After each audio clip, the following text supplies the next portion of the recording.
up, ladies and gentlemen? Welcome to another episode of Chicken Bone Alley, brought to you by Earl Ramey Racing Engines, Profab Headers and Exhausts, SRI Performance, and Stock Car Steel and Aluminum. What is up, guys? I'm David. I'm Sterling. What's up? And I guess Connor's going. Texted him earlier. I didn't hear back from him. But he's in school, so. You know. Yeah. You know. He might show up. Yeah. Well, pretty good show for everybody today. Got some people coming on here, talk a little bit about some cool stuff going on. But what is up, man? Well, man, it's been a good Mother's Day weekend. Had a good time. We took Mama fishing Friday. Had a good time with that. Didn't have a whole lot of luck fishing, but we had a little bit, so that was fun. Hey, bad day fishing's better than any day working is what they always say. That's right. And they don't call it catching; they call it fishing. So that's right. Yeah. But yeah, we had a good time for sure doing that. Rode in the water a little bit and came back and went to truck race. So that was fun. She enjoyed that, and the race was good. Glad I got the trucks back there now, so that was cool. It was perfect for Mary Stephen and Mama because it's not too long. Oh, yeah. You know, it's just perfect, just right. And exactly. And it was not in the heat of the day, so that was nice. So yeah, I had a good time with that. And Saturday had a little Mother's get together. We did a little more Mother's Day celebration there, and cooked out a little bit and had some good foods. And yeah, Sunday we went to church, and then we hung out with Mama a little bit more. So she had a lot of Mother's Day festivities over the weekend. So, good. But yeah, it was good, man. How about yours? Good deal. It was good. It was well, we our original plan was last week was we were probably going to go race on Saturday. So kind of worked on the car, got some stuff done. I put a new power steering pump on it because it was kind of catching every once in a while, acting like it was wanting to go out. Didn't ever completely go out, but it was acting like it wanted to, and I don't want that to happen. So I was like, well, let's put a new one on it. So we bought a new power steering pump and put on it. Got that rolling. Quick, easy job there. Nothing to it. But so like I said, our plan was pretty much the whole week. We thought we were going racing. But my daddy somehow, well, this ain't all of it, but one thing happened. He somehow stepped off a curb and twisted his ankle and something and like broke 2 bones in his foot and all this other stuff. So he walking around in a boot. So I was just like, nah, let's just skip it this week and we'll get it all straight and all that fun stuff. And so, you know, so didn't end up racing. So Friday, got off work and did a few things and got some, let's see, what all did we do? I'm trying to remember what we even did Friday night. Came over here to my mom and dad's house. I remember that, and I sat there and watched the race for a while. I think that's about all we did. Saturday, I did something I never do. Never, ever, ever, ever, ever do. When I went home Friday night, I remember I was like, I'm ready to go home, take a shower. I am tired. And I went to sleep probably 10 o'clock, maybe a little bit before. On Friday night, I woke up about 6 o'clock Saturday morning. And I was laying there a second. I was like, well, guess I'm up for the day. And I remember kind of rolling over. Next thing I knew, it was 9:45. Dang. I was like, I never sleep like that. I guess I was tired. I guess I was sleepy. I needed it, apparently. So But anyway, so got some sleep, I guess. Me and Landon actually went out to cut some grass and got outside. He took the push mower, got all the little edgings and stuff done, and I got the riding lawnmower out, or we got it out, and tire was flat. So I was like, well, let me pump the tire up. And it had gotten slack before. It was just one of them slow leaks. I don't know what it is about a lawnmower. They tend to get a slow leak in the tire. It's like every time. I don't know what it is. And you can't find it. So I'm like, well, I got to put a tube in this thing sometime. Anyway, I put air in the tire, and all of a sudden I turned the compressor off, and I'm like, I just hear tss. I was like, uh-oh. You got a fast leak. Found a fast leak in it. So that was good. There's Connor. He coming on in the house. But anyway, so it was too fast to even be able to cut grass with. So anyway, I thought I had some tire plugs. Didn't have tire plugs. By the time I got all of it done, it was just like, you know what? Grass not getting cut today. So that'll be a week project here coming up. So anyway, well, we didn't. Ended up, we came, let's see, what else did we do? I'm trying to remember what all we did Saturday there. So anyway, came over here to my mom and dad's again, and they were doing some stuff outside. Me and Landon helped them outside for a little while. And all weekend, Kayla's been getting ready, because Kayla actually left today to go to Chicago for work. Yeah, so she was kind of getting all that ready all weekend, getting everything ready with the kids. But anyway, so we came over here Saturday night, went and ate some Chinese food, actually. Oh, I ain't ate that in a while either. So, and Sunday morning got up, went to church and all that stuff. I do want to say real quick, last Thursday night, I forgot about it. Well, I didn't forget about it, but missed it. Last Thursday night, we had to go to my niece's, Faith, mine and Kayla's niece. It's Ashley's sister's oldest child. It's really funny. We had to go to her Florence Darlington Tech graduation. She hadn't graduated high school yet. Oh, wow. That's something there. So she's got a 2-year degree from associate's degree from Tech, and don't graduate high school until the 25th. What? Yeah. That good old dual enrollment stuff now. Yeah, that'll do it. They allow that stuff. See, we could have done that, and I'd actually went, and Sterling got done 2 years earlier. But exactly. Dang. So, but anyway, congratulations to her. She graduating, like I said, high school there on the 25th, and she'll be leaving, going to Dean College up in Massachusetts. Wow. So that's out there. So anyway, so that was my weekend. In the day, what's she? Go ahead. What's she going for? Okay. I'm trying to remember exactly what it is. She's like double majoring, I think. And one of her majors is dance. She has danced ever since she was teeny tiny. Sweet. And I cannot remember the other one. It's environmental science, maybe? Something. I'm probably telling y'all wrong. Kayla will probably write me here in a little while if she's watching and be like, no, you're wrong. This is what it is. So, I don't know. But anyway, so she'll be heading up to Massachusetts here in August. But anyway, Connor, what's up? How you doing? Lovely. How you? I'm all right. I'm making it. You making it? Yep. You feel like you've been in a Talladega wreck? That's what I felt like when I finally beat the side panel down to open the door of that car. Now I stood up on the front straightaway and I just wrecked cars all the way down. It was. It felt it. If anybody don't know, what did they ever say you ended up finishing in that race? I think I slid across the line in 7th. 7th? Okay. I think so. Because they had you on the screen in 4th. Really? Yeah. I was like, okay. I don't know.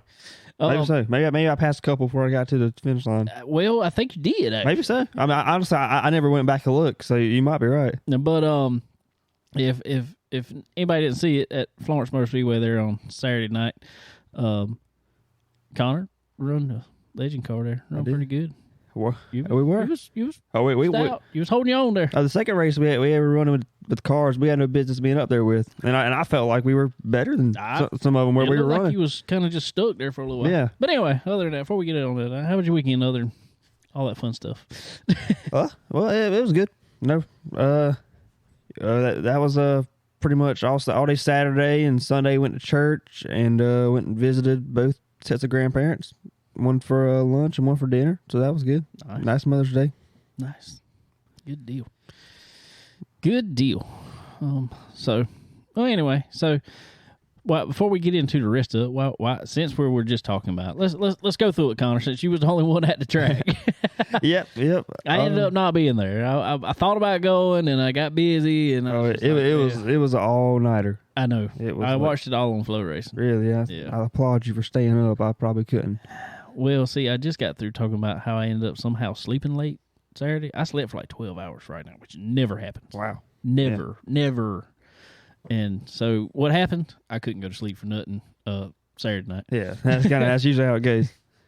But no, we took the Legend car over to Florence, and they had a double feature for us on the card. So we figured we'd try it, and we showed up, and there was 23 or 24 cars out there. And we knew it was going to be a battle, but we went out there and did our practices. Felt pretty good. We know that you do the second round of practice is also your qualifying, so they split us up half and half. And I was in the first group, and I was actually on pole in the first group. Wow. And sure enough, that group went out, and I went back to 10th pretty quickly. all the rental cars went out there and knocked me down, but felt good for a little while. It did. I mean, it was a good lap. It was most weeks that'd have been a top 5 or top 3 starting spot. Oh yeah. But so we did that. We then we finally got around to doing our first race, starting 10th, and probably went an hour and a half to run 20 laps. It was one of those. You've seen them. It was long. How they go over there, and it was hectic. It made Bowman Gray look like a walk in the park. It was absolutely wild. Well, it's a night when wrecking in corners. That's one thing. Spinning out in the corner, but when you're starting to see wrecks on the straightaways, that's when you know it's going to be a rough day. Yeah. Well, I should have known when it took us, three attempts to get a lap in. Yeah. But anyway, we survived somehow. Ended up running 5th in that race. So that was for us up against who were running up, who the cars were running against. That was a really good finish. So we were happy to do that. The one thing that got me is when the white flag comes out and then the caution comes out. I wondered that too. The race should have been over. White flag comes out. That's end of the race. That should have been it by NASCAR rules and NASCAR. I guess. Yeah. I don't know. I've never seen it in dirt race. That can happen. Yeah. In dirt racing, they take the white flag, still can take yellow, as long as the leader hasn't crossed the line. Really? Well, I probably next time I'm over there, I may ask for some clarification on. Yeah, I was thinking about that too, because I thought that was pretty set in stone rule. I always did too. But anyway, that costs like 3 more restarts. Yeah, because green, white, checkered even amps it up even more. But anyway, we got out there with a 5th place finish as Keelan Harvick and somebody else spun across the line coming to the whites, and they finally called it. And so we rolled out there for race 2, and they lined us up 6 for whatever reason, but I was fine with that because I'd rather be on the outside anyway. And I think we got up to 5th and 4th, and we were right on them. Like we were top 4 under a blanket, and I felt like we were probably the second or third best car out there. Yeah. But as legend drivers tend to do, wild mistake happens. Car in front of me hits the inside wall coming out of 2, all by himself. Nobody around him. Just gets loose or whatever, pounds the inside wall, and that picks his whole car up and shoots it to the top of the track, right in front of me, and so I have to check up, and now I'm right on his bumper. The guy behind me comes up his inside. At least 3 more cars all catch up to us, and it's like glorified pace laps or 2 by 2 by 2, probably 7 cars all stacked together, and Then a car in the front of that pack decided to clear himself off 4, and he was not clear. Yeah, he was not. And cleaned the car out to the right of him, and that car came back across the track and cleaned everybody else out, including myself. So that was very, very It looked like you, I mean, you got bad enough, but it looked like you had about the least of it. Yeah. Somehow. There was a tire flying and flew through the pits and everything else. I think it landed somebody's hauler. Yeah. But, I just got a text here from our buddy Brian Hicks, who helps over at Florence Motor Speedway also. He said, if he's not mistaken, just the way it works is all cars have to clear to take the white flag, or race monitor reverts back to the previous lap. Maybe that's what happened. Yeah, I know I hadn't taken the white flag yet, but I could see it when it happened. Yeah. So maybe so. But anyway, once again, that would make sense. Yeah. Well, we'll ask for still stinks. Yeah, we'll ask for some clarity on that. But once again, very fast car. Don't finish the race. Sorry, my look's rubbing off on you. Yeah, I must be. But like you said, from where we are in that Daytona wreck, I think we somewhat got the good end of it. Even though I say that as 2 fenders ripped off, a brand new tire slashed, a whole left side's pancaked. So we'll fix it and try again. Oh, well. Yeah. I think. Are you going to have anything to run at Dillon this weekend? I don't even know. I think we have found a flaw in the Legend design, though. Because, you figured out every bolt to break? Well, that and... So whenever I finally came to a stop, and I got hit in the left side where that door is. The flat piece that runs along that door, yeah, the running board. Yeah, that was bent up. Oh yeah, it couldn't get the door open. There was I remember somebody we were racing last year over at Florence. Who won the championship over there? Snook, David Snook Jr. I remember he got in a wreck there the first year. It was one of the first. I think it was that race. Actually, I think it was that same race last year when it was raining and stuff. And oh yeah. We had a double feature that night, actually. No, we didn't. I'm sorry. I'm wrong. But anyway, I remember he spun out of 2, and somebody ran into his left side. And I remember coming around under caution, and he was crawling out of the right side door. Really? Yeah. Wow. Well, I wasn't that much of an emergency. I had... it's just push it down. That's what Dad came on the track and just stomped on it till he wears the door open. But to me, that's not a good. That's scary. If something, God forbid, if something were to catch on fire. Well, there ain't many people that could climb out that window. No, I'm not climbing out that window. I'm not climbing out the right side door hardly either.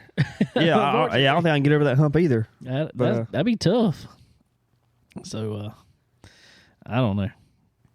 And Andy said it was a wreck fest to say the least. And unfortunately, Lizzie got caught up there first lap of the first feature. Yeah. I think all of our buddy Dennis that was on there last week, Dennis Brown. Yeah. I think every one of his cars got tore up this week. Oh, we had 6 cars. Yeah. All 6 tore up. Yeah. And one way or the other. It stinks. It stinks. Unfortunately, that's part of it. And I'm not downing anybody here by no means. I just hate the way some of these kids are being taught to drive. That's the problem. That's what I was talking with all them about. These some of these yep.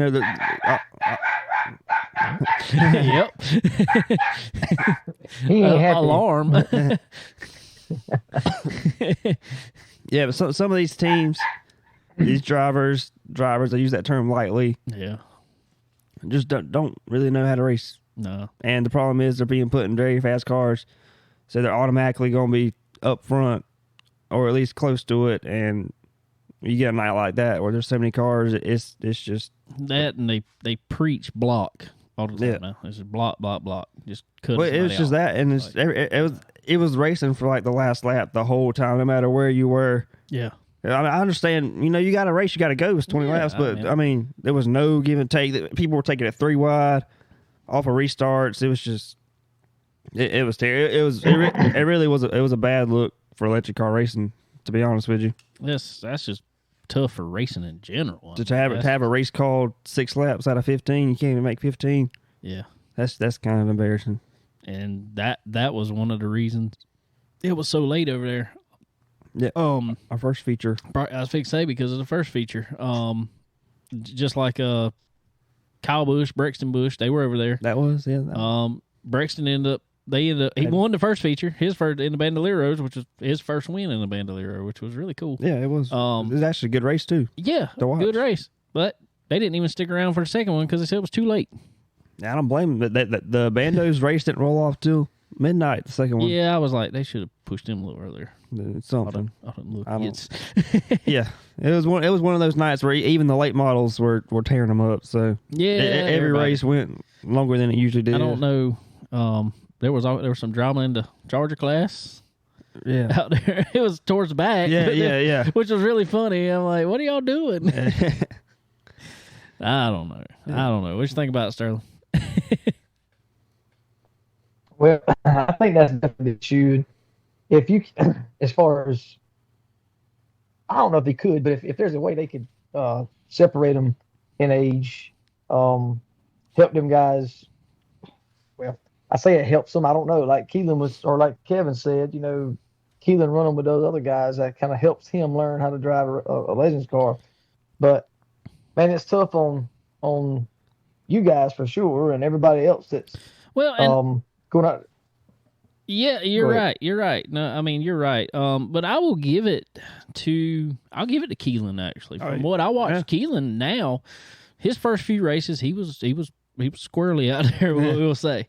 Now Keelan he's fast. No, yeah, he was up there. He qualified, and he did spin the other night, but I don't think that was necessarily his making. Actually, from what I saw, I couldn't tell.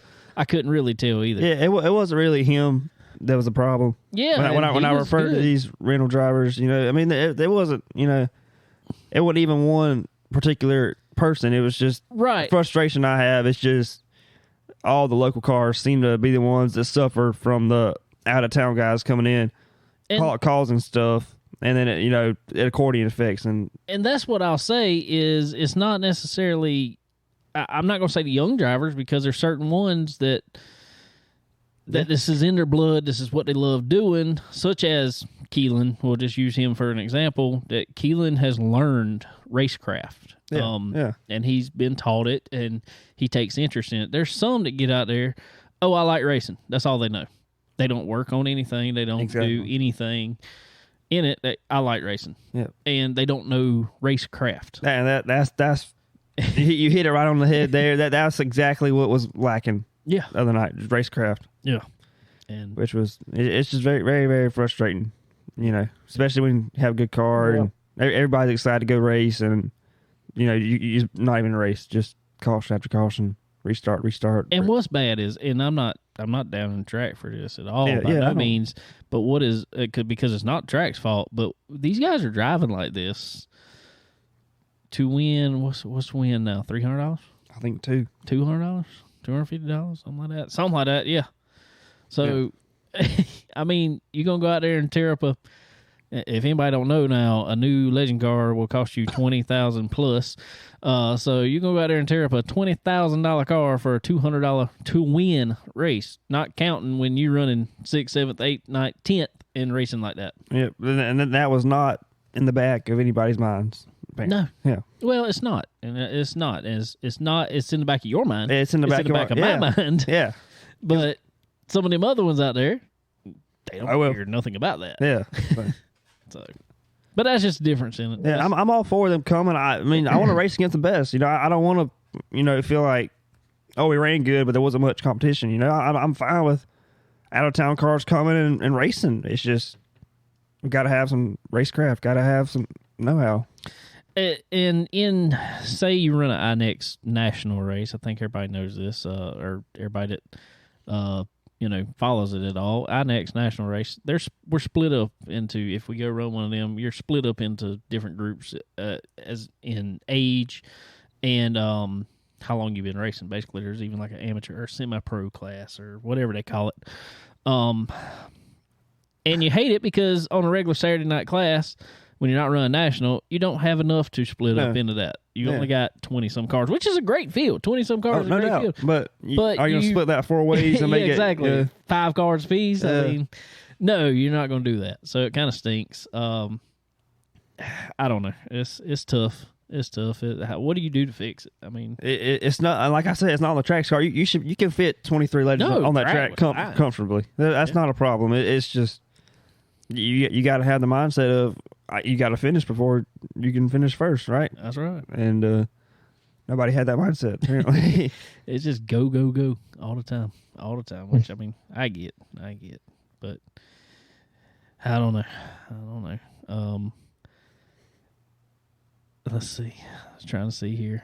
11, 15 run together and 16 up run together. That would be nice, but we ain't our well, I don't know. I would say that about split it in half there, Andy. Yeah. Talking about ages 11 to 15 or 10, I think now, ain't it? Shoot. 8 probably. Well, I don't remember. I think they moved it down to 10 so Keelan could run pretty much. I don't keep going back to Keelan, but Keelan's fast, and Keelan's gonna be one in the next 5 years or so. That you can tell he's got it. He's gonna already in 5 years. He's probably gonna be out of the. It's probably gonna be in car. Trucks. Yeah, exactly. So I don't know. I feel like a class like that would work pretty good. So we'll see. Yeah, we will see. So other than that, like I said, Brexton Bush picked up a win, which is pretty cool. Yep. Him coming over there. Yeah, it was pretty cool. Kyle and Kurt and Kevin Harvick were there. It was really. I saw Kurt was just walking around the pits and took some pictures. I know he was over there with Strom. Yeah, Albin took pictures with him, and they wouldn't park up on front or anything. They were parked right beside us. Actually, they were right across from us. Talk to Kyle, any? I didn't want to wear your cowboy. Yeah, I don't really. Come on now, bother me. You got everybody else bothering him. Man. Yeah, well, he went out. You know, he was in the hauler most of the day, but no, he came out. He took a few pictures, but whatever. You know, it's cool to see him. You should have went over and pulled one off your. Make it an 8. Let me take some white duct tape. Let me put over this real quick. No, that's cool because back in recent years, I'm glad these guys got kids coming up in it now because recent years you didn't see as many. Used to, I remember when I was young, over at Florence Motor Speedway, before Darlington races, they used to bring Cup guys over there. Yeah, and they would go out there and run. I can't remember that at Myrtle Beach. Yeah. One year they have a little exhibition race for them. Yeah, the Cup guys would come over there on Friday nights typically and jump in somebody's stuff. You remember that, Sterling? There you go. Yeah, I'm unmuted. I've been trying to quiet my dog down. He started fussing again. So now I'm moving away from him. Say that again. I couldn't hear you. No, I just said I remember over on. Used to is cool having. Well, now it's cool having people like Kyle Busch and Kurt Busch and Kevin Harvick. I'm glad they got kids coming up in it because they're back at the track. But I remember back when we were young on Friday nights of Darlington week, there'd be Cup guys come over there to Florence Motor Speedway back in the day, back in I-95 Speedway, and they would jump in. They would jump in. Jump in people's rides and race a lot of times. Yeah, that was really cool. That drew a lot of people over there for sure. When they did it that weekend, especially Southern 500, the September race, it was always a big deal in. But yeah, I think it's great that they are doing that and they're taking the time to work with the kids. And I'm glad that the schedule now works out for them to be able to do that. Where before I don't think it was as easy. I know it's gotten back a little bit more on track activity now, but it really ain't a whole lot. Ain't much practice for them for the Cup guys and stuff like that. So it gives them a little more time to do things with their kids, and they can hopefully always try to find a local track somewhere in there where they're running for sure. But it's cool that Florence has got that. Yeah, it is. It's it was like last year. I don't know if anybody else come out there, but last year this race. Ryan Blaney come out there and hung out, and he walked around everybody's car. Actually Mamba walked over there to me while they were with him, and me and Mamba talked for a little while. I've been fortunate enough to get to know Mamba pretty good. He's a cool guy. But they came out there last year doing the Advance weekly series little deal that they were doing. last year, so that was pretty cool. And to see that keep growing and going on. Speaking of the Advance Weekly Series, I think voting has ended. I think today is the last day. Day is last day. Guys, go on. As we were talking about Florence Motor Speedway, they are in the Final 5. Only track in the Southeast in the Final 5. Only track on the Atlantic, really. Yeah, only track really on the Atlantic. You're right. That's made it to the Final 5. Sweet. So please, if you're watching this right now, on Monday afternoon, please head over to head over to Florence Motor Speedway's Facebook page. They've got links to it there. They are in the running to win $50,000 to put in for track improvements. And that's that would be huge for them. That would be huge for them. That'd be huge for us even. Oh, I mean, that would make a big deal, for us, for racers. Oh yeah, just for fans. Overall experience, it would drastically, it'd be a huge help. So definitely vote. Yeah, definitely go vote. If you're not voting for that, go vote for your favorite. But anyway, guys, coming on here now, we got a young lady coming up. She is making waves in the NASCAR ranks coming up now. Toni Breidinger, what's going on? Hey, how are you? I'm doing great. How about yourself? Doing pretty good. That's awesome. Awesome. It's great to have you on today. Thank you. I appreciate you having me on. Oh, we appreciate it. So where are you at today? Where's home today? So I live in kind of like the Charlotte, Mooresville area. Okay. So I'm kind of based out of here during the week. And then once I get to like Thursday, Friday, I usually travel. So yeah. Fun. Originally out of California, making your way over to the East Coast, slowing things down a little bit. Yeah, it's definitely a different vibe for sure. That's awesome. That is awesome. So over the last couple of years, coming over this way, you liking it over here on the East Coast, Southeast? Yeah, I like it. I think the racing is so much bigger out here. So I think it was kind of like a perfect move for me if I wanted to pursue something in NASCAR. So definitely the move, but all my family and a lot of my friends are still out on the West Coast. So I'm kind of 50-50 on it still. I love both. We were just talking about a track that you've come and raced at before, Florence Motor Speedway. Yes. Down here is our home track. We're right down the road from it. So we were just talking about them and how everybody needs to get and vote. If you're not going to vote for that track, for their NASCAR Weekly Series track, to come, vote for it to win $50,000. They've made it to Final 5. So, awesome. All that fun stuff. Awesome. I'll have to vote. There you go. Well, Toni, I want to once again appreciate you having you on here today. But I want to kind of, for everybody who you made a bunch of news here in the last couple of years, especially over the last couple of weeks, bringing in Victoria's Secret to NASCAR, which is huge, and we'll get into that here in just a little while. But I want to get a little background on you for people around here who don't know and are starting to see your name. Let's start off. How old were you when you first, got your interest in racing? Yeah, so I was 9 years old when I got in my first go-kart. I really knew nothing about racing or that it was even something that I could pursue until I got into go-kart. So yeah, I'd say like once I got my first go-kart when I was 9 at Sonoma Raceway, then I kind of got this interest in motorsports and just kind of stuck with it since. I'm now 23, so I've been at it for a while. That's awesome. That is awesome. You also have a sister that grew up racing with you.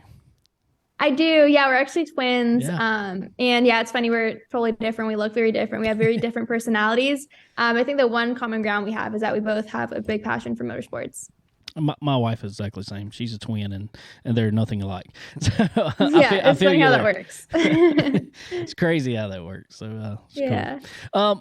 One thing I want to say about you that I really, really like and really respect, and I've seen here in the past few years especially, is you're just a racer at heart. It's not like you, yes, you love this oval stuff, but you'll jump in anything that you can race in. Yeah, definitely. I mean, I've raced in a whole bunch of different things. I've done go-karts, midgets, Silver Crown cars, late models, ARCA, now trucks. So I've tried a bunch of different things, a couple open wheel stuff. So yeah, I've definitely, if it has 4 wheels, I've always been down to get in it. So You've even dipped your toe once in a while, even in some dirt stuff. I did one time, or maybe like a couple of times. I did an ARCA and I did a couple midget races on dirt. So yeah, I've kind of done a lot of things. So dirt, how'd you like it? It was very different. It was kind of, I mean, with the ARCA stuff, I feel like that wasn't really like dirt racing per se. Like, I don't think it was, I don't know. It's kind of felt like a slick pavement track. But definitely on the midgets, when I did that, that was totally different. I did a couple test days and then a couple of races, and it was kind of hard to like kind of wrap my brain around it. I always wanted to like correct getting sideways just because that was my, what I've done ever since I was little in go-karts. So it was kind of hard to like let my brain not just like correct and like let it slide. So I was kind of fighting like my natural instincts. There you go. Well, it's completely different animal there. Very. But you came along, and I will give it to Toyota. Toyota has brought up many stars now, and people of different backgrounds who a lot of other times wouldn't have got their foot in the door racing. So how did it come about you getting hooked up with Toyota the way you have now? Yeah, so I actually kind of got introduced to Toyota when I was still racing the pavement midgets out on the West Coast.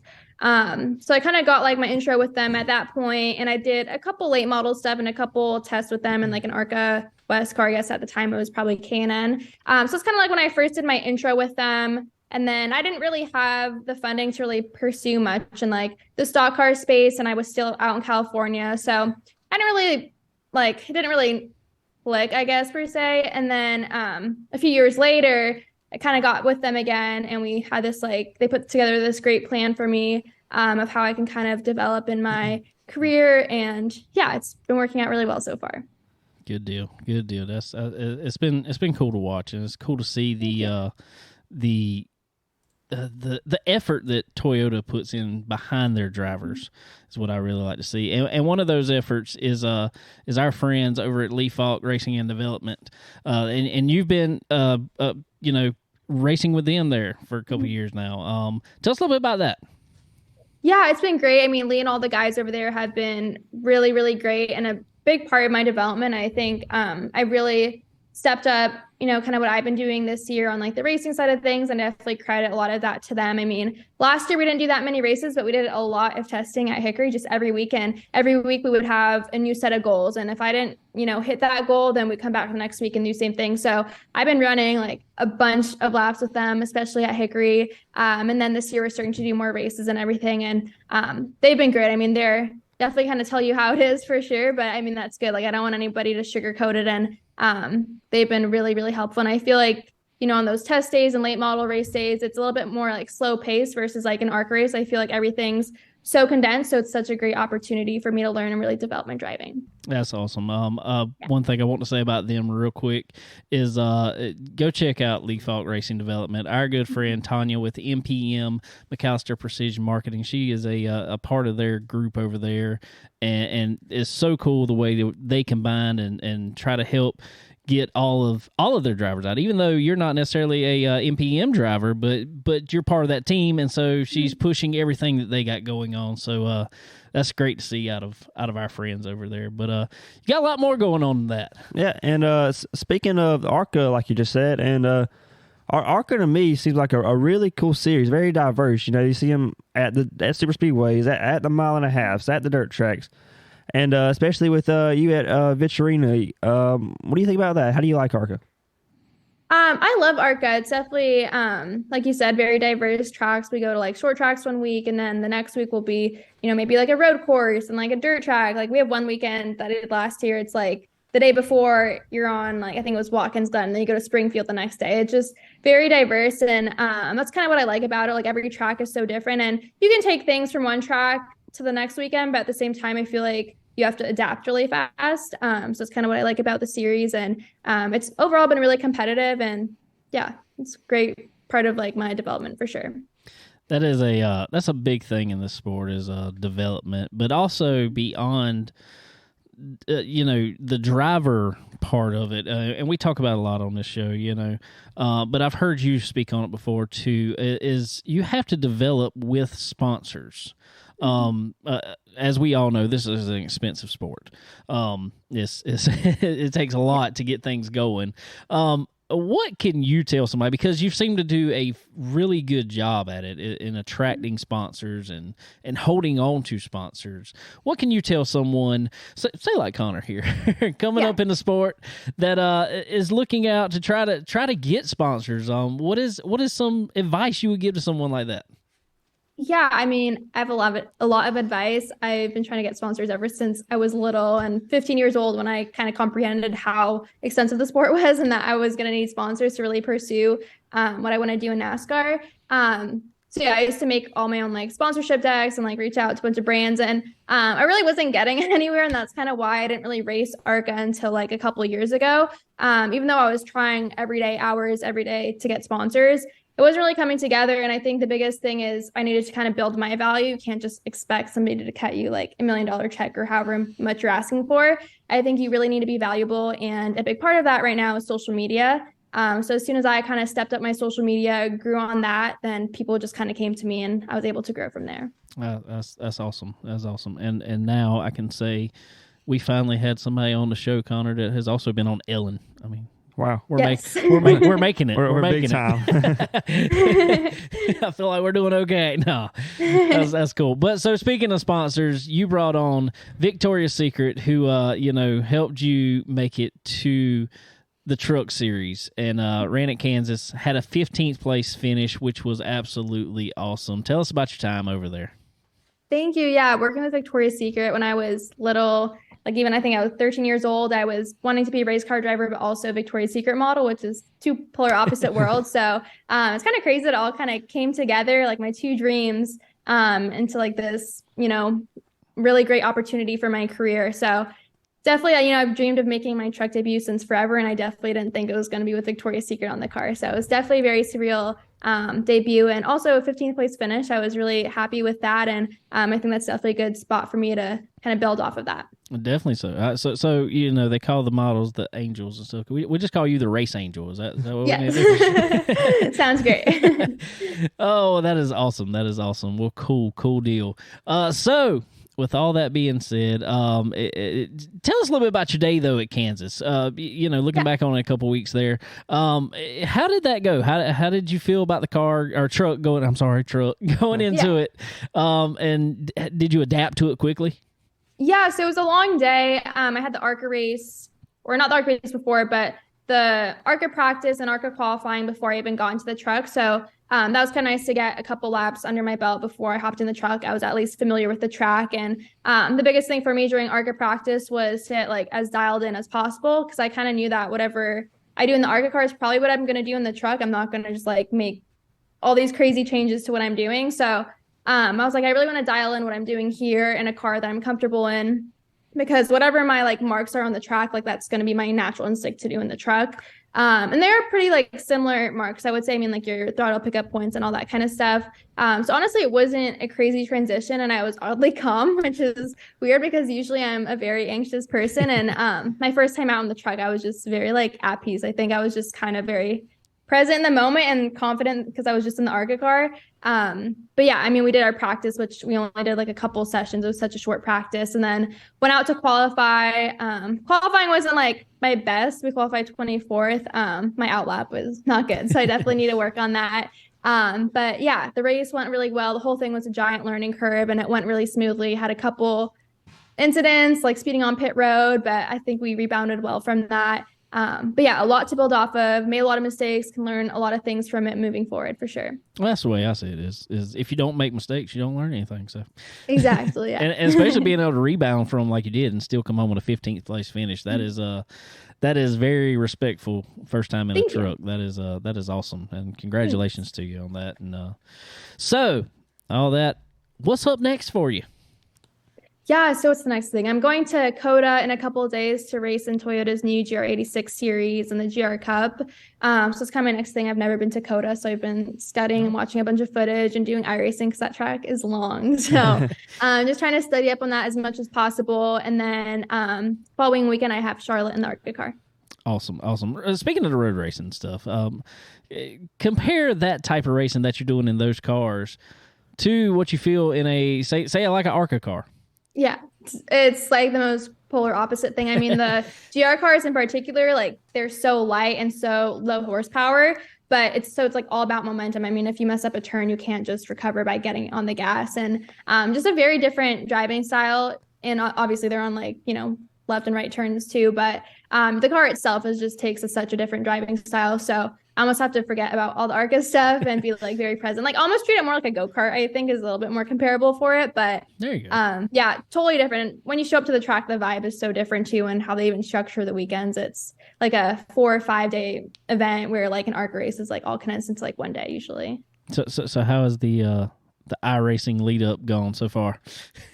Yeah, I mean, we're working on it. I feel like iRacing is sometimes harder than the real thing just because you don't get like the actual feel for things. But yeah, I'm definitely doing my fair amount of spins in iRacing. I'm glad somebody else said it, not me, because I thought I was just bad at iRacing. Yeah, I can't make it out of pit road sometimes. Yeah.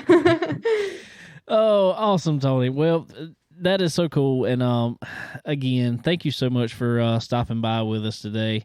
I don't want to hold you too long and let you get back to all the fun stuff, but thank you so much for coming on with us today, and absolute best of luck. Hope to see you back around here sometime, run some more late model stuff. You got any late model stuff coming up? I think my next one is I think second weekend of June out at Hickory is my next one. So there you go. Gonna be paying attention to North Wilkesboro this week? Yeah, definitely. For sure. I'll be out in COTA, but I'll be trying to tune in as much as possible. There you go. All right, ladies and gentlemen, Miss Toni Breidinger, thank you so much again for stopping by with us today. Yeah, thank you so much for having me. I appreciate it. Thank you. All right, ladies and gentlemen. Well, she come hang out with us today. Yep, cool deal. But so cool. Yep. Have a 15th place finish at Kansas in truck race. That for her debut, definitely impressive. That was really impressive. I was impressed. You're muted again, Sterling. There I'm unmuted now. You're sorry. unmuted. I just didn't want a dog barking while she was talking, man. My bad. So I'm good now. I apologize. Yeah, that is very impressive, especially knowing how aero dependent those trucks are and how easy they are to suck around and all that stuff. And she had no kind of practice at that. To be able to go out and do that in 15th place finish, that's pretty good. Very good. Very, very, very good. Well, ladies and gentlemen, I want to, while we're sitting here, as always, I want to thank our great partners over at Earl Ramey Racing Engines. I just got a phone with Earl a little while ago, actually. Really? Right before we started on this, I got a phone with Earl. I might be heading up his way. You got a power plant coming? Well, I got to take one. Yeah, okay. I need to take a couple probably, but I got to take one at least. Yep. And get it souped up there. Because, ladies and gentlemen, as I always say, it's good old Earl Ramey Racing Engine power, guys. Can't beat it with a stick, that's for sure. So y'all head over to Earl Ramey Racing Engines, get yourself some of that horsepower under your hood today. It's good stuff for sure. Can't beat it. Customer service second to none. God, like I say, can't beat it. Get over there when you get all that power under the hood. Set up some time on the chassis dyno. Find out exactly what you got going on there. What you need to change. Maybe Connor needs to hit over to chassis dyno. I need something, man. we need to hook you up over there. We actually have seriously considered, going and run one. Well, I know where one's at. There we go. All right. I'll be in touch. There we go. So y'all head over there and get you some power under the hood today. Also, Profab headers and exhaust, ladies and gentlemen, they're top notch. Some of the best looking you know, us guys out here, best sounding. Yep. But on top of all that, best performing headers on the market for any race application. Our buddy Andrew Garris was over at Darlington this past week. You don't know why? Because Cup cars out there running Profab headers. So if they're running it, I promise you it's the best. Oh, yeah. Absolutely. I promise you it's the best. And they sell them over at SRI Performance. So y'all head over to SRI Performance. Get everything you need. Like I was talking about earlier in the show, I had to put a power steering pump on my car. I got some insider sources over there. Oh, dude. But you know, Yeah, just like everybody else. Yeah. Give them a call over there at SRI Performance. I shot them a message, said, hey, I need this next day, sitting on my doorstep. Awesome. Can't beat it. That is quick service there. It can't. That's a same day shipping on most items. So y'all head over to SRI Performance. If you're in the area, over in the Mooresville area, like Tony was there, y'all just ride on over. Check out that warehouse. Check out that warehouse. That's some cool stuff. I know. Now I'm gonna have to take Connor up there here soon. I need to go see what's going on. We need to go find a few things anyway. Yeah, I'm sure you can't go in there and leave empty-handed. I never do. Yeah. Even when I didn't have a race car, I never did. We never left empty-handed, did we, Sterling? No, we didn't. So y'all head over to SRI Performance. If you're online, want to order online, www.sriperformance.com. Check out their brand new website, and find everything all good. At time of checkout there, type in that promo code CBONE. T in the C is in chicken. BONE 10. Get yourself 10% off there at time of checkout. Can't beat 10% off. Also, same thing over at Stock Car Steel and Aluminum, guys. Never know when you're going to need some just good materials, good raw materials of whether that be, like they say, steel, aluminum, plastics, all kind of other stuff. Sterling deals with that stuff every day. Every day. You know the importance of having quality material. Yes, and getting it quickly, because definitely in our industry, when one of our clients call, they need it now. So they'll definitely hook you up. They can get it to you next day most of the time. So they got it in stock, they'll get it. And if they don't, they can they've told us about on here ordering specialty materials out of overnighting them out of Germany. Wow. So they're going to get you what you need. I'd hate to know what the shipping cost was on that. Yeah. Don't even show it to me. Yeah. Probably more than whatever you need. Exactly. But when you need it, you need it. That's all there is to it. No doubt. So head over to Stock Car Steel and Aluminum, and they got you. So but anyway, so real quick here, might have somebody else jumping on really fast as soon as he gets in here, but I want to talk about our good buddy Derrick McGrew Jr. on here real fast. 2 wins this past week. Earl Ramey Racing Engine under the hood of that one. There you go. Now you know why. But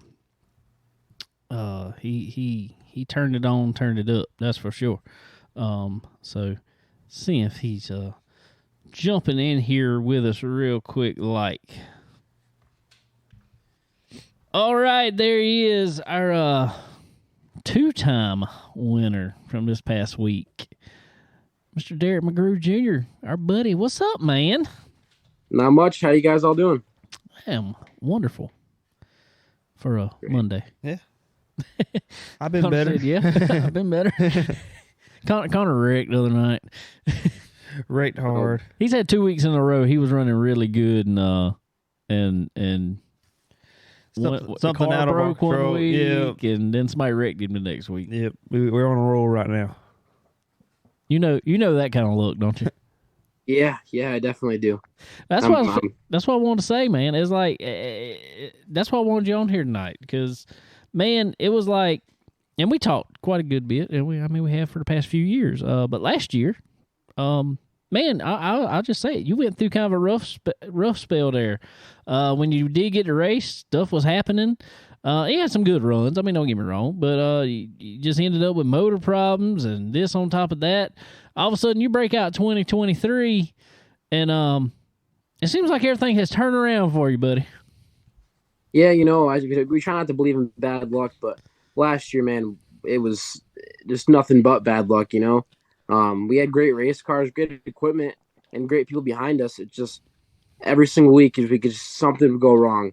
We'd be running up front, we could be leading a race, and something stupid would happen. So, you definitely get down on yourself because you put in so much work, and during the week when you're busting your butt, you're like, is it even worth it? At that point.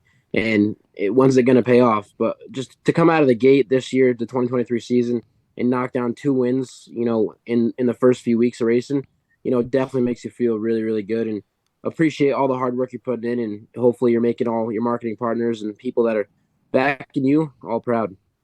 Well, I'll tell you, man, and this is coming just from a friend side. You're definitely making us proud.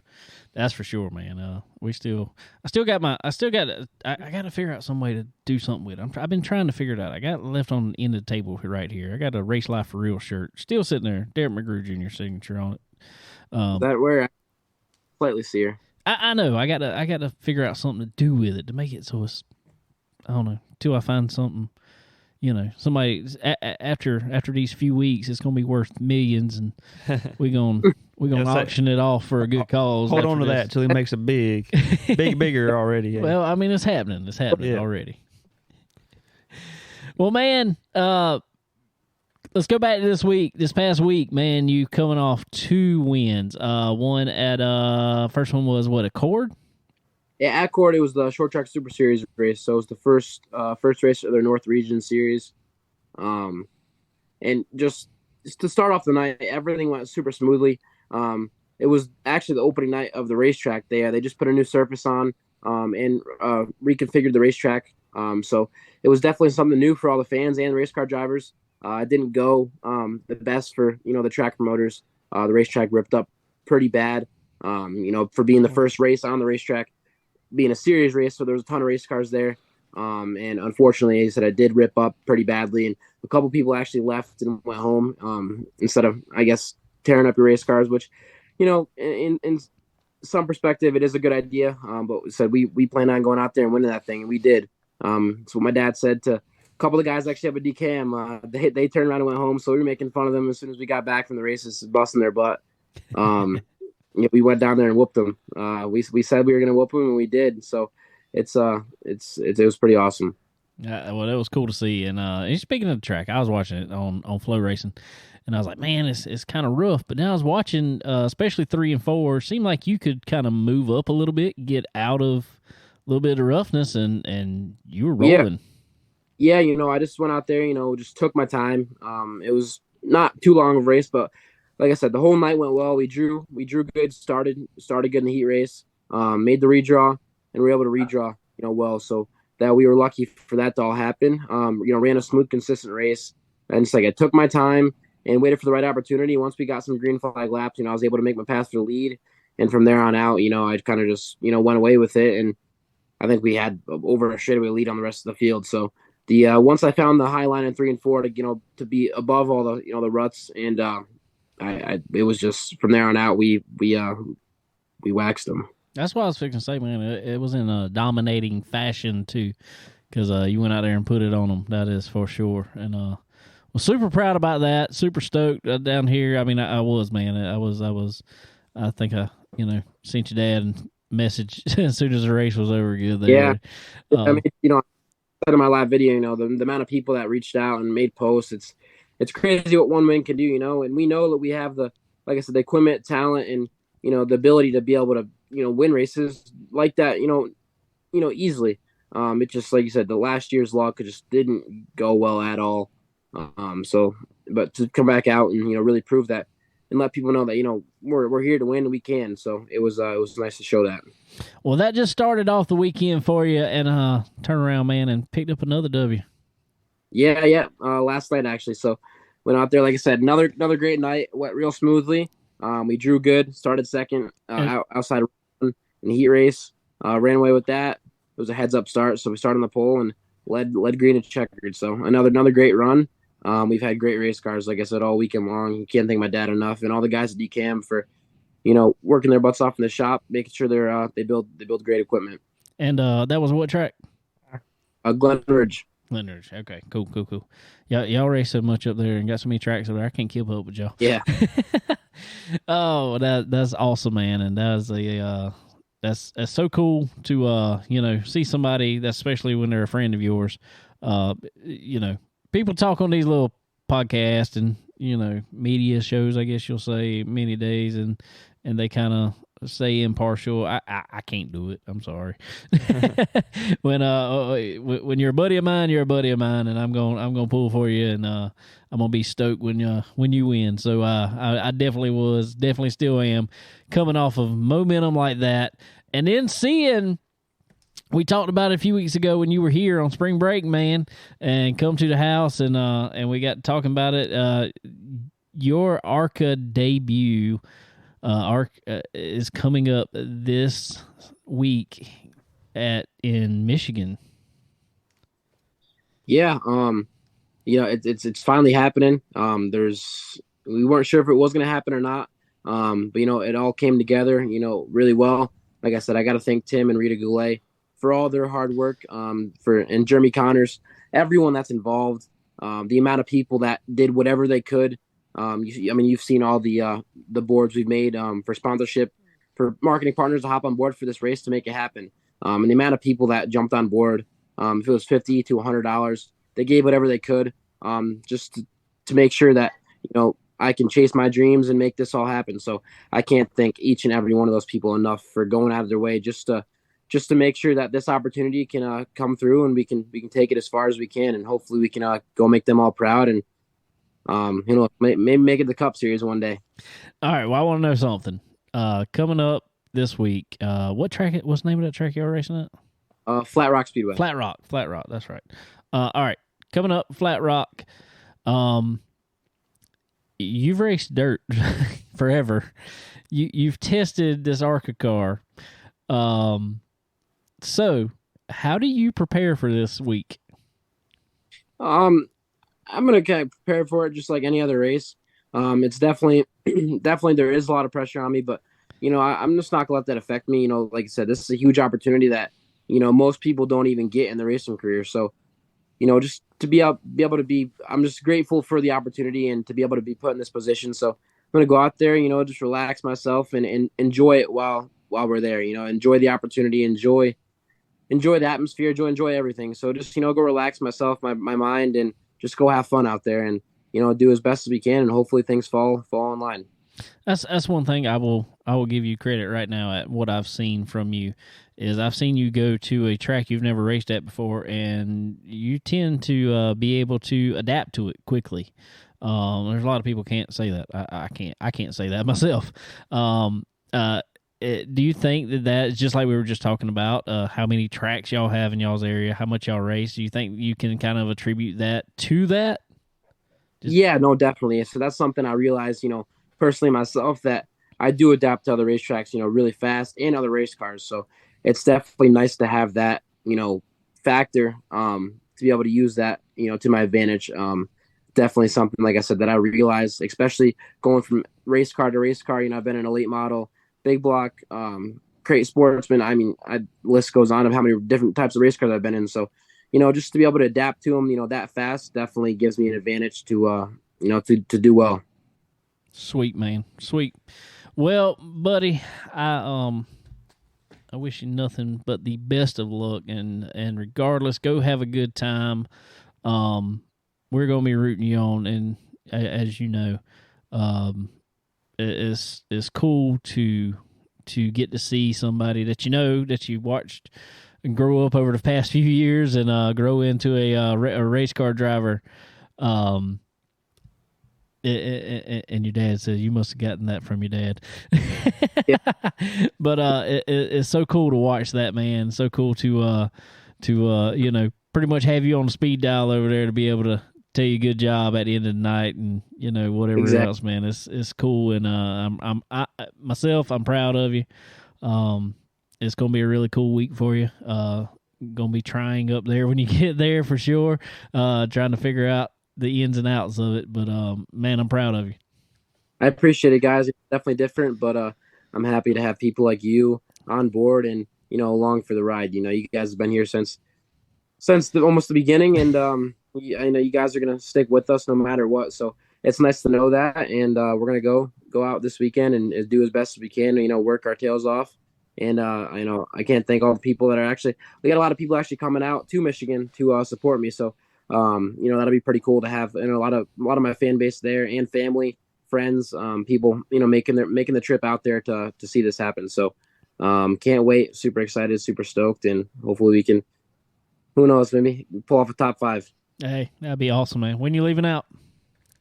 I think Friday night. So we thought about racing on Friday, but we decided to make the decision to just, take a step back, relax, and we get there and have all of our focus on Saturday and just do as well as we can. How long? Do you know how long a trip that is for y'all? I think 9 hours. So 9 hours. It's short for us. Short for them. They go everywhere. Y'all are the only people. You and your dad are the only people I know jump in a vehicle and it's like, oh, it's a 15-hour ride. Yeah, one day, nothing to it. Nothing. It's just normal to us. And then your dad gets there, gets whatever done. All right, I'm turning around, go back home. I'm like, dude, stop, slow down. Personally, I don't even know how he does it. He just runs off with no sleep.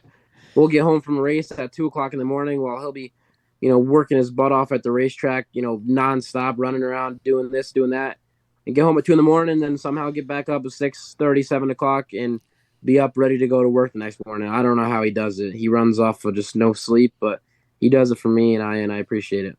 Yeah, man. For sure. All right, buddy. Well, I know you ain't got a list of everybody right there in front of you, but a few people you want to thank going into the week here. And from the past week, obviously. Yeah, like I said, all the people that jumped on board, I don't have a list in front of me. I don't know exactly each and every name, but I just want to make sure they're recognized, and all of them know that we appreciate all of them, doing what they can to make this possible.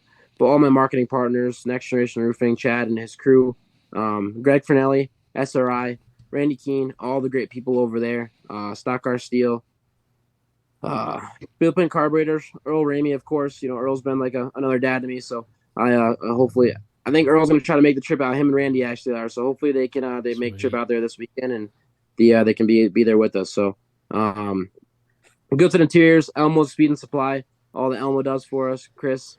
I got so many people. I don't want to forget anybody here, but of course you guys, my dad, my mom, my stepdad, all my family, Integra Race Shocks, Outpace Race Products, each and every one of the people that go their way to help me. Jamie Curl, CQC Auto Sales, Daryl Nutting, Brandon Uline, Vertex Property Management, Chris Jakubiak. So just everyone that supports me. Cool, man. Awesome. Also, while you're here, man, let's talk about this new TikTok page you got going on, man. We get to watch the day in the life of all the shenanigans y'all got going on. Yeah, me and my buddy, my best friend Logan, he actually posts most of the videos on there. So I gotta thank him. I also gotta thank him. Yeah, Logan Montgomery, him and his family. Logan does a lot for me. He makes all those videos. We try to get as much content as we can, but we're so busy. So, but make sure you guys go give that a follow. DMR.racing26 on TikTok. And me and him actually also try to starting up our own little brand, DLEmpire.co. So you go follow that on TikTok too. There'll be more content on there for you guys to watch and keep up to date with everything. Cool, man. All right, buddy. Well, I appreciate you jumping on here last minute with me. No problem. Thank you, guys. All right, buddy. Take it easy, and best of luck, and I'll be talking with you here soon. All right, sounds good, David. See you guys. See you. All right, everybody. Mr. Derrick McGrew Jr. heading to his first ARCA debut. Yep, I will be watching. I'm telling you, man, that's going to be pretty cool. It's cool when you see how it is, Connor. It's cool when all of a sudden you know people. It's like, hey, I know them. Yep. I know that guy. So that'll be the ARCA East. That'll be ARCA East, at Flat Rock, Michigan. Interesting. I've never seen or heard that track, so that'll be cool. I'm trying to remember. There was something I watched up there one time. But anyway, yeah, it'd be really cool. Also, ladies and gentlemen, real quick, I'd like to thank, as always, our good friends over at Dixie Made. Dixie Made. They're cool stop here in Florence, South Carolina for all your Southern apparel. Head over to Dixie Made. Such cool brands. Drake, Southern Fried Cotton. I'm just naming a few there. But go check them out on Instagram. Go check them out on Facebook. All that. Got new deals every week. Right over here by the flea market in Florence. So y'all go check out Dixie Made. All right. We had some action over at Darlington. Yep. This past all week. 3 days. All 3 days. Is the first time. Well, no, I ain't going to say first time. I didn't go to none of it. Really? I didn't end up. Sterling ended up over at Truck Race. I did. Yes, sir. This is the first time in a couple of years I haven't went over to it. I guess because we thought we were racing originally, and then my dad messed up his foot, and blah, blah, blah. Yeah. And so we just I was just like, I'm good. I'm good, Yeah. Just had a bunch going on. Yeah. So, but anyway, Truck Race there, Sterling, since you was there. Report on it. Yeah, man. I got you. From what little bit I can remember of the excitement. There was a lot of riding for a long time. Which, I want to say this to start with. It looked like, it's weird, but it looked like to me that the drivers in the Truck Race had more driver etiquette and patience than any other team or series that I saw that weekend. You ain't right. I know it definitely got a little crazy at the end, which it always does. But I kind of followed William Byron. Figured he would be strong, and he was very good long runs. I wish that would have went long at the end. He would have smoked them, no doubt, I believe. But it was a good race. It was a good race up there, and I think right before that first green white checker come, he tried a little bit too hard too soon, and burned his stuff up, and that was it from there. But clean air was major, major in that truck race. You pretty much, I don't care if you had the second fastest truck. If you were 15th, you were pretty much going to stay 15th. There wasn't much you could do until tires started wearing. Then you can start picking them off slowly from there. But it was a good race. I'm glad to see the trucks back. I like Darlington under the lights for sure. Perfect length race, my opinion. Yeah. And it, like I say, it was real good to take your family to, no doubt. $30 tickets for for reserved seats. Can't beat that. No. Everything was good. That's awesome. That's good. Christian Eckes took home the win there. Yep. Double overtime. Tore up some trucks there at the end. But like Sterling said, other than that, pretty clean race otherwise. Yeah. Which I wasn't expecting after last year where they had they had that late restart and tore up a bunch. Yeah. But really wasn't any of that this year. No, and I really expected Chastain to come up there a little more. I did too. He didn't show much. You didn't see any of the Cup guys, Bubba, Byron was up there for a while, but most of the truck drivers were dominating. Yeah. Which actually tells you a lot about the truck series. I mean, they're good drivers, good field of trucks. Oh yeah, you watch Kyle Busch and them used to come in and just dominate them. That don't happen anymore. No, if they win, it's not without a struggle. Yeah, so cool. Xfinity race had a I don't know what it was about Saturday, wanting Talladega style wrecks Saturday. Had another one, but the Xfinity series, somebody commented on a Facebook post, said that they thought it was a picture from Talladega, but it was turn 4 Darlington. It just looked like a parking lot over there. Like you said, no driver etiquette, just running all over each other, and but ended up coming down to a tight race. People kind of there was some controversy, I guess we'll say. Yeah. Kyle Larson, I'm sorry, looking at your shirt over here. Kyle Larson come out victorious there in the Xfinity series, passing John Hunter Nemechek there on the last lap. after they traded some rap, I guess we'll say. Yeah, no more paint. Throughout the last lap. Some people were mad at Kyle Larson about it. I didn't necessarily, personally, I didn't see anything Larson did wrong, in my opinion. Yeah, I didn't see either one of them did wrong. Really. I didn't either. It just looked like hard racing. Now, I will say, what I can say, and I don't know if he just misjudged or I almost thought, I was like, that's borderline wrong there when Nemechek got into the right rear of Larson going into 3. Larson did squeeze him to the fence first. He did. And I think he was going to hook him, to be honest with you. Yeah. Thankfully, he caught it the right way where it just kind of, nudged him towards the wall. Right. But, it might have been a different story if he'd have caught him the way he wanted to. It looked, I was like, ooh, he's trying to hook you. Yeah. But they got away with it. And then Larson, I don't know, they were just racing hard. To me, it looked like they were racing hard through 3 and 4. Larson gets out of 4. He's squeezed already up against the wall. He bounces off the wall, kind of coming out of 4. They get together. John Hunter spins. Darlington's just so narrow. It's almost what you... I hate to tell anybody. What you kind of expect. They need to go look back at any race at Darlington on the last lap. If they're that close coming out of 4, watch what happens. Oh, yeah. That's Darlington. That we've known it for many years, Sterling. Yeah, absolutely. We've seen that for many years. So that's just good racing. I don't know what else there is for that. I like that. I don't like seeing people get taken out for the win by no means. But beating and banging, man, what's wrong with that? Nothing unless so Kyle Larson won that. But unless you switch the roles, I guess, with Ross Chastain. And the beating and banging, I guess... It's so funny. Yeah. It's so funny because it's not like, and I'm gonna give him a little credit and take away a little bit. Throughout the race, stuff that happened when he was around, to me, didn't really look like Ross's fault. With Martin Truex Jr. kind of completely misjudged it, got into Ross, and spun himself out. Other stuff.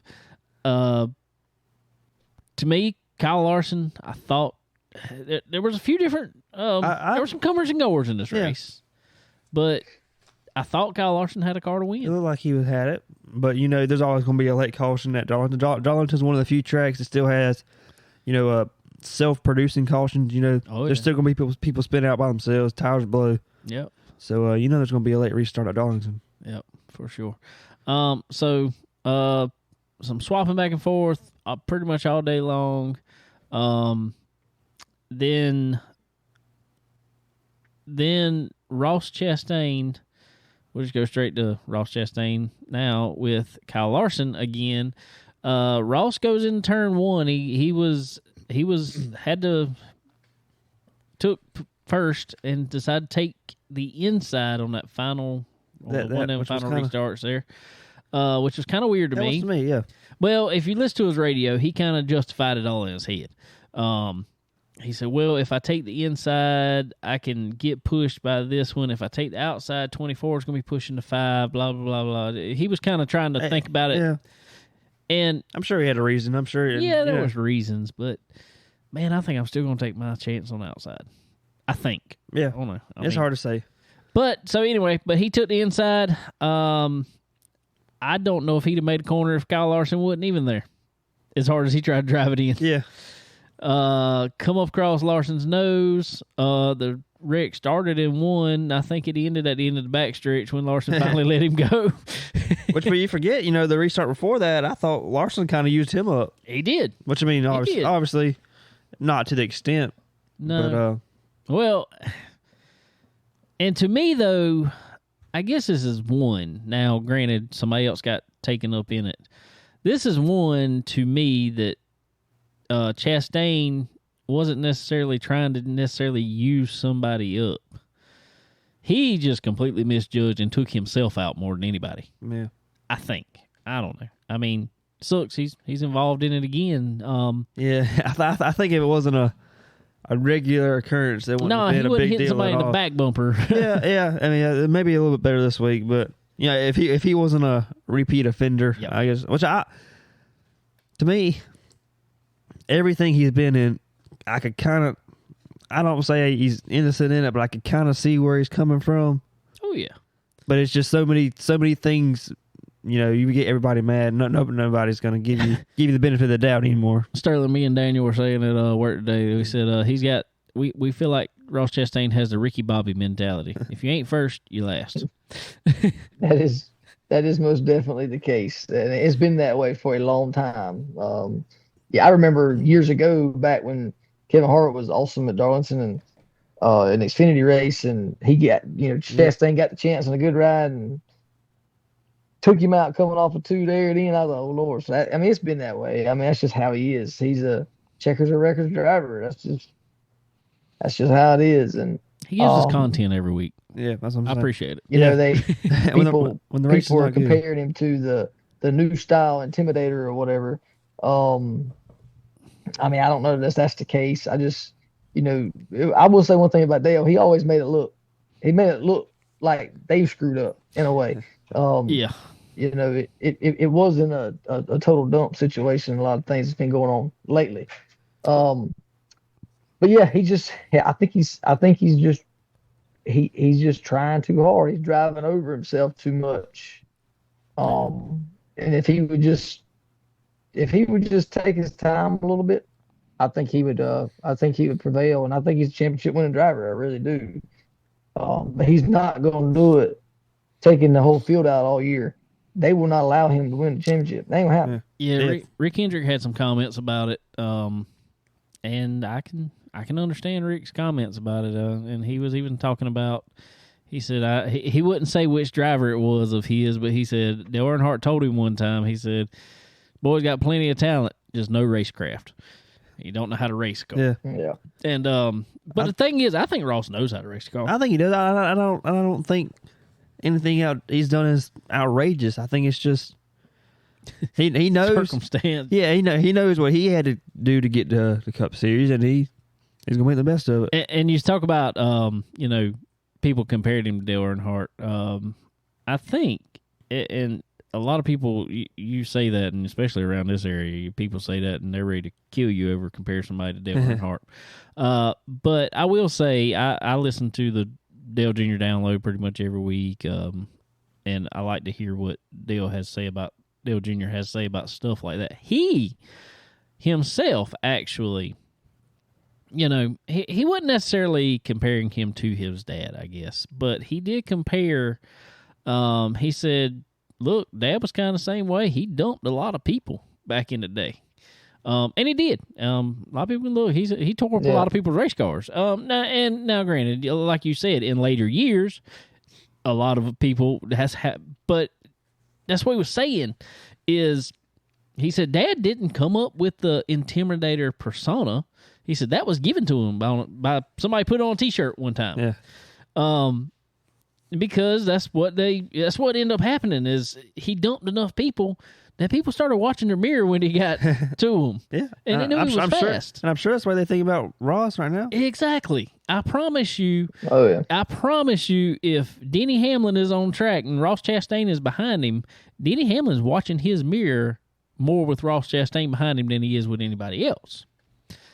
And so, in that comparison, I think it is your driving is dictating the way somebody else is driving. That's a persona that is taking place, I guess we'll say. Hey, Ross brings some drama, even when the racing ain't great sometimes. Ross will make it exciting. He's making it happen. It happen. So, with all that being said, after all was said and done, William Byron, I think, is somehow going to take away Kevin Harvick's new name, the closer, or name here in the past years, the closer, because Willie B has not necessarily dominated. I don't think hardly many races this year, but he's got more wins than anybody. Yeah, he's definitely the one there. He's the one outlasting everybody else to the finish and being the strong one, I guess. To all the late race stuff, he's somehow prevailed. So yeah, he's the one making it. He just seems to be one to keep his nose clean. He just knows how to get it done. knows right time to strike. He does, and I will. Like you said earlier, in order to finish first you must finish. It's like he knows that. I mean, he's really grasped that concept. But in saying that, to me, this year they have given him the best car he's had, or either he's come into the car better than he has in prior years. Constant top 10 every week. Oh yeah, constantly running in the top 5. And when something like that happens, well, yeah, when the top 2 or 3 cars get caught up, guess who's going to be there to put the pieces? Exactly. That's always him. So. That's the name of the game. Sometimes you can't fault him for that. No. So congratulations to Willie B, William Byron there. So moving on to our picks from last week. This is probably we should probably take like half points for these. I somehow managed to win this week with a 12th place finish with Denny Hamlin. Wow. Yeah. I don't know how that happened. Did Connor pick somebody that wasn't in the race? No, my driver was in the race. He was in the race. Just somehow okay, he was. Good. He did not put up a showing that he normally puts up at Darlington. That's for sure. You had Joey Logano. Yep. Is that right? Yep. And Sterling had one that looked like he might be going on to win there for a little while. Sterling had Martin Truex Jr. So did I beat him? Yes, you did. Let's go. You did. My 3-week streak of finishing last is over. It's broken. There we go. It's broken. We're back in the game. So I managed to pick up the win, kind of. So points wise, I'm still in the lead with 29 points. Sterling's in second with 26 points. Connor is in third with 23 points. Okay. Don't call it a comeback. I got to make it. So I've got 6 wins on the season. Sterling's got 4. Connor's got 3. Somehow made this happen. I'm going to fall off here soon. I hope so. It's going to happen. I hope so. It's going to happen. It's about the only thing I've been saving all my good drivers, so this is the only thing I could have won. And that's what's so bad is I had Denny Hamlin, who is always towards the front at Darlington. I somehow still won with him. Yeah, you got that kind of look right now. But he was never a factor all day at Darlington. And I don't know what happened. Yeah. I mean, especially when Martin's up there. Yeah, Martin's up there. Christopher Bell was running pretty good. Yeah. Denny was just never a factor at all. So, anyway. Well, so coming home third was Sterling. So, you get first pick in the next race. We're not picking for the All-Star race. Okay. Unless, let's pick. It's a non-points race, though. Okay. But let's go to anybody. Just anybody. Let's take off whoever. All right. Well, throw a loop in it. Let me look at it. Yep. So Sterling got third, so he gets to pick first. So track that none of us know what anybody's going to do at. Track that a lot of these drivers have, other than tire test, have never driven on other than iRacing. Yeah. Back at North Wilkesboro, that the last time they had a race, Connor wasn't even born. So other than, late model stuff last year. So with that being said, Sterling, who you want? Man, that's a tough one. I'm just going to write it on the back. Well, let's see here. and this will, what this will give us is, if you win it, we're going to do it completely backwards. If you win this race, you get first pick the following week. I'm good with that. That That's good? Yeah. That good? Fair enough. Good? Fair enough. Fair enough? Yep. That's good with me. I was good with it before because I already had first pick, but I'll just. Well, I mean, it's fine. Everything's fine. So, I'm gonna go with people that nobody likes. I'm gonna go with Chastain because he's going for $1 million and he's gonna do whatever it takes. So I'm going with him. All right. I think that's good. That's some reason. That's some good reason. I like it too. He grew up racing on the short tracks in Florida. Yep. He could. they got some tracks close to that size down there. They run in the late models down there, so I can see where that could translate over. Connor, you up? Who you want? Well, this is a hard one. But I think I'm gonna take Chase Elliott. Chase Elliott. Well, he grew up around here racing some late models, and that might be a good one on tracks similar size. All-Star. I think it's gonna be somebody. Personally, I just think it's gonna be somebody out the blue. I was kind of fighting that too.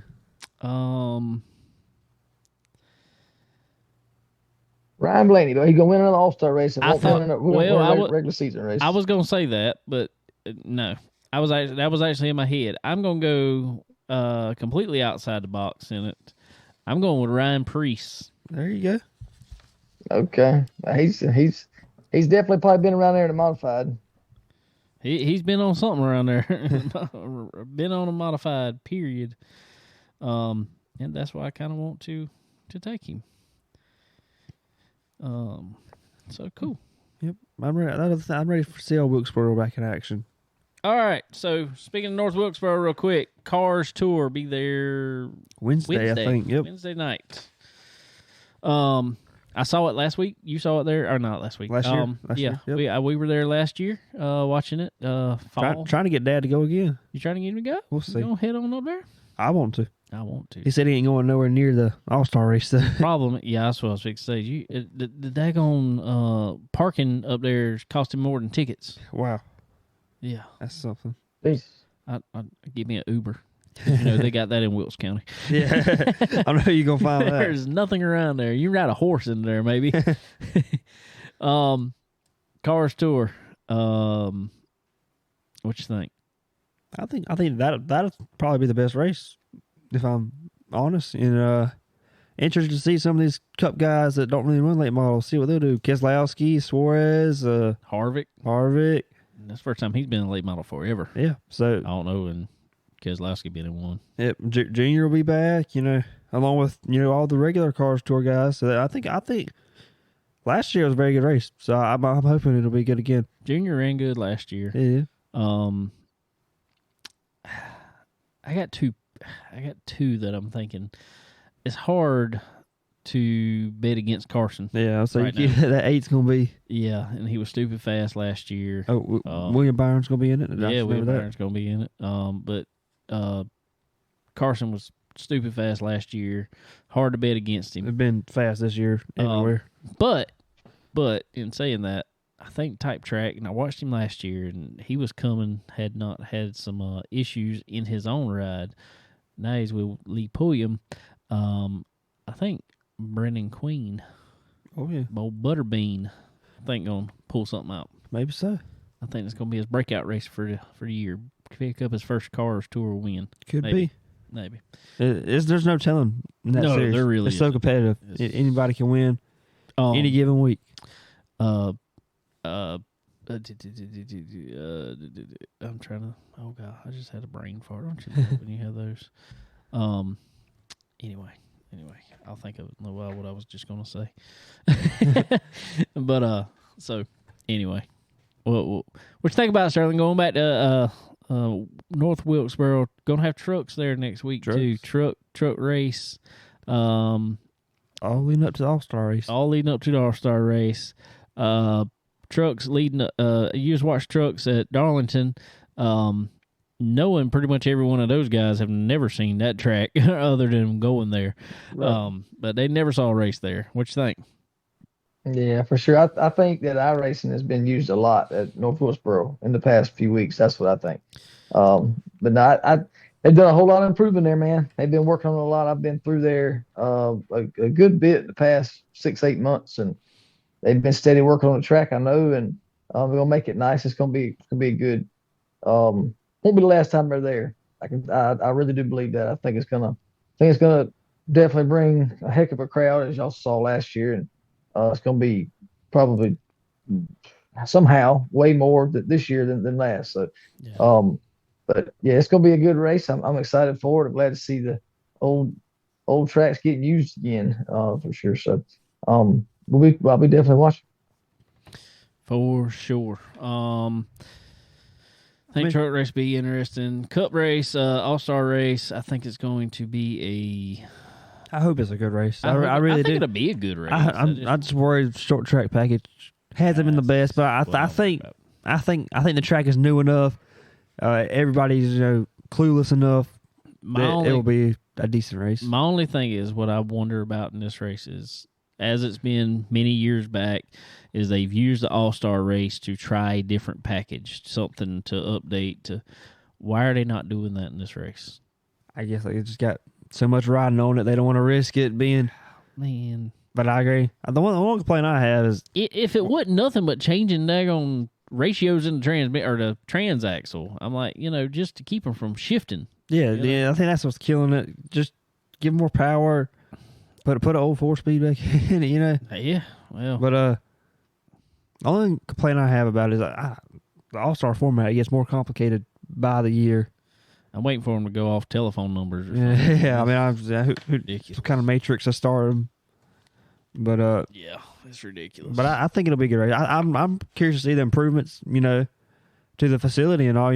We were there opening night, and it was run down in some places, but I think it's really going to be a big deal. It's going to be cool to see.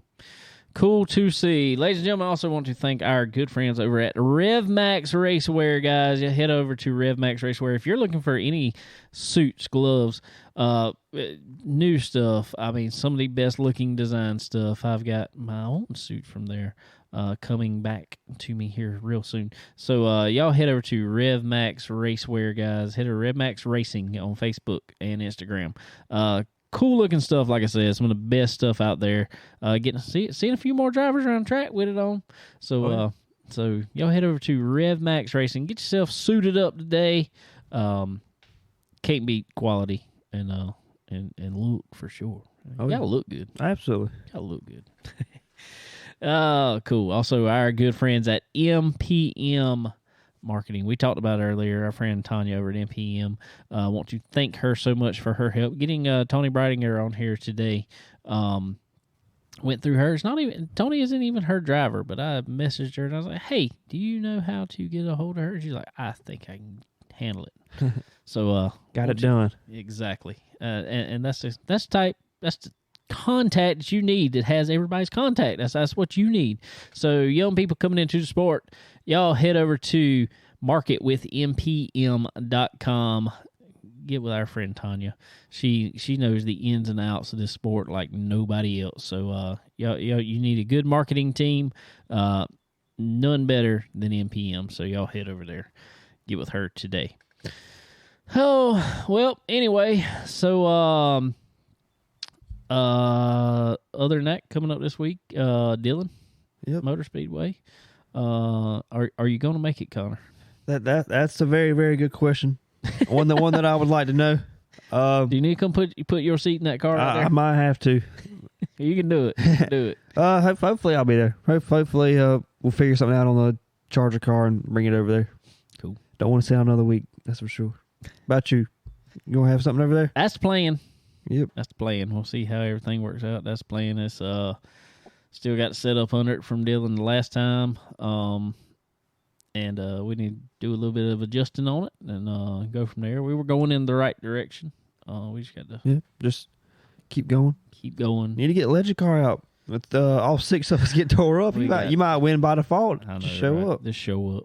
Just put it out there, make a lap, come in. And it's I want to get it back out there too. We had a motor issue last year, and we're really trying to get that figured out and solved, and had a little skip in it. And that's aggravating. That's very aggravating, isn't it? Yeah. I think we finally figured out.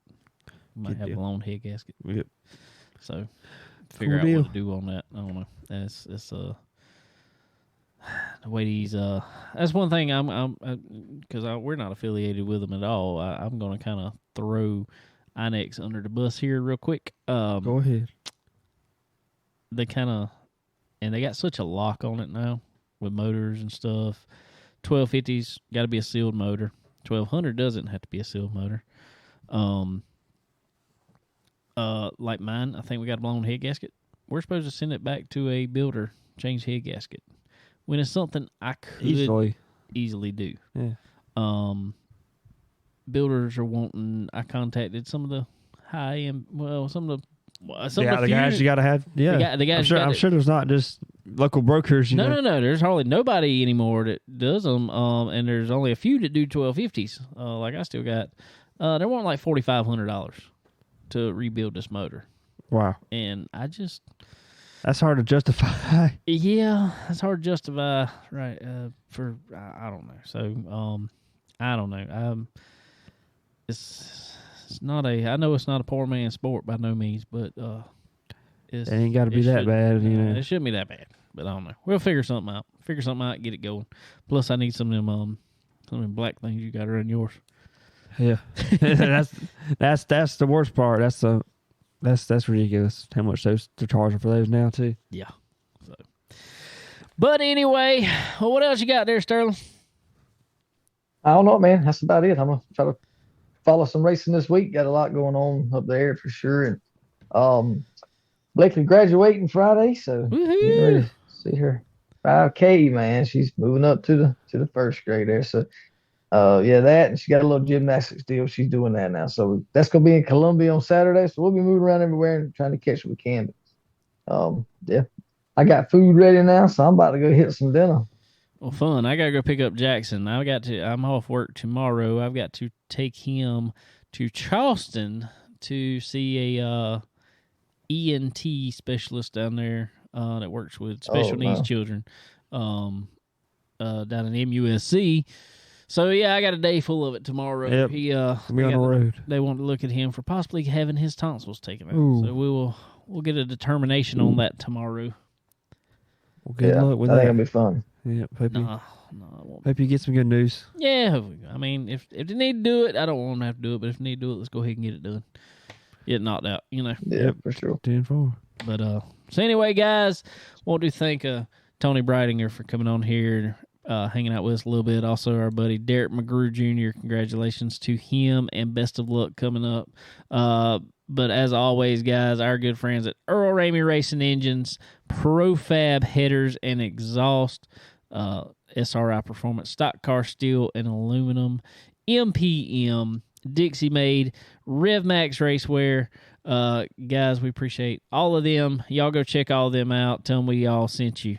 So, but anyway, I reckon that's going to do it for us this week. Y'all go ahead and watch some racing. Got plenty of racing to watch this week. Indeed we do. Catch something. You can catch a Cars Tour race, truck race, ARCA race, an all-star race, or go check out your local track. Absolutely. Come if you're in the area. Come on, hang out with us over at Dillon. We'll be there. We'll get Connor there one way or another. Somehow. All right, guys. Well, we sure appreciate y'all tuning in this week, but we will catch y'all next time. See you. Later.